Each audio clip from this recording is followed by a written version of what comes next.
प्यारे खुदावंद यीशु मसीह के ज़िंदा और जलाली नाम में आप तमाम बहनों और भाइयों की सलामती हो। आज हम याकूब का ख़त उसका 3 बाब और उसकी 13वीं आयत से लेकर 18वीं आयत तक पढ़ेंगे। पाक कलाम में यूँ मरकूम है, तुम में दाना और फ़हीम कौन है जो ऐसा हो वो अपने कामों को नेक चाल चलन के वसीला से उस हिल्म के साथ जाहिर करे जो हिकमत से पैदा होता है।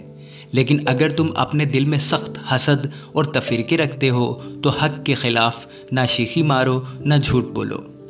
ये हिकमत वो नहीं जो ऊपर से उतरती है, बल्कि दुनियावी और नफसानी और शैतानी है।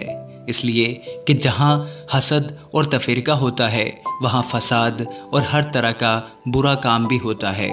मगर जो हिकमत ऊपर से आती है अव्वल तो वो पाक होती है, फिर मिलनसार, हलीम और तरबियत पजीर, रहम और अच्छे फलों से लदी हुई, बेतरफदार और बेरया होती है और सुलह कराने वालों के लिए रास्तबाजी का फल सुलह के साथ बोया जाता है। आमीन। खुदावंद के ज़िंदा और पाक कलाम का पढ़ा और सुना जाना हम सब के लिए बाइस बरकत हो। खुदावंद का शुक्र हो। आमीन।